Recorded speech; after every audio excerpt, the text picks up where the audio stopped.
Pois é, hoje eu ouvi uma postagem bem bacana. Dizia assim: pessoas boas se encontram e se conectam. Pessoas ruins não se sentem bem do lado de pessoas boas. Pois é, nesse capítulo, mais um encontro de pessoas bem boas.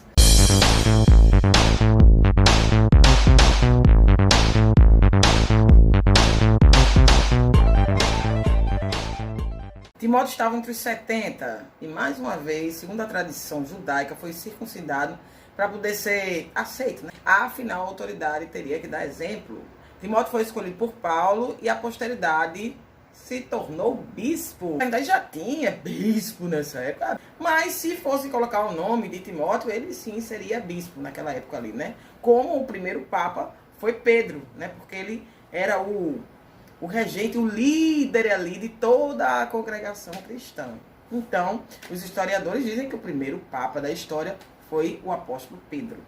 Mas o mais relevante é que Timóteo foi o receptor de algumas das epístolas de Paulo, portanto, livros da Escritura Sagrada. A necessidade da liderança naquela época, galera, era para enfrentar os problemas da perseguição, né? E da heresia. Foi uma necessidade prática que acabou por ditar o aumento do poder do bispo, né? Foi uma coisa natural. Mas aí já vamos partir para o bispo monárquico, né? Porque aí quando a igreja apostólica romana foi criada mesmo, e aí sim, aí tem uma hierarquia mesmo, né? Aí não, aí o poder de liderança era de organização mesmo, né? De evangelização. Como eu sempre falo aqui, a Bíblia, ela surge com personagens que logo aparecem e logo desaparecem. Vocês vão ver aí a conversão de Lídia. Geralmente quando a Bíblia frisa o nome de alguém que se converteu, né? Não fazendo assim separações nem asepsias de mais importantes ou não importantes, mas muita gente se converteu e alguns foram citados, né?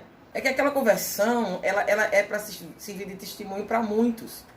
Lídia foi uma das primeiras pessoas na Europa a aceitar Jesus, das primeiras mulheres, quizá a primeira.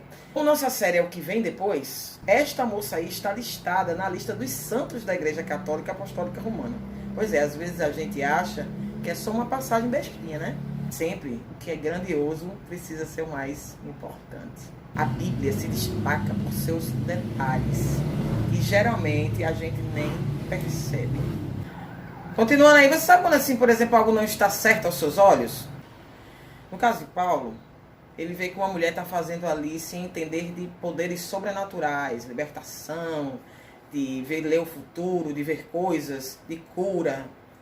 Mas Paulo de imediato não toma nenhuma atitude. O tempo que ele calou pode ter sido sim exatamente para isso, agregado à oração, tipo, eu vou orar por ela antes de repreender. E a palavra de Deus diz em Provérbios, livro que é atribuído a Salomão, rei Salomão, filho de Davi, em Provérbios 1:25, visto que desprezaram totalmente o meu conselho e não quiseram aceitar a minha repreensão.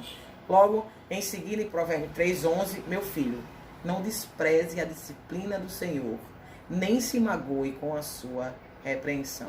Então, provavelmente, ele consultou as Escrituras, usou da sabedoria de Deus e só depois tomou a decisão de intervir naquela situação. Porque às vezes, mesmo tendo autoridade, mesmo liderando uma congregação, mesmo sendo mais velho daquela congregação, escolhido por Deus, precisamos estar certos da palavra e da vontade do Senhor. E não nos nossos achismos e vontades. Porque Deus é soberano e sua palavra é imutável. Por isso que a gente está lendo ela aqui. E aí, com isso, um dos principais problemas que os apóstolos enfrentaram foi a queda do comércio espiritual, digamos assim. Ou seja, mágicos, adivinhos, artesãos, os próprios se confeccionavam as imagens, porque o povo romano tinha muitos ídolos, muitos deuses, então precisavam de muitas esculturas, e isso era um trabalho, né? Todo esse pessoal ali foram ficando sem adeptos. E aí eles começaram a questionar, né? Porque eles cobravam para aquele tipo de serviço, e os cristãos não cobravam, né? Estavam ali dando a palavra de Deus e as pessoas se convertendo àquela ideia do cristianismo. Por quê? Eles percebiam que a congregação, as pessoas se ajoelhavam, erguiam as mãos, oravam com uma fé absurda, mas para quem? Se não tinha nenhuma imagem na frente de absolutamente nada.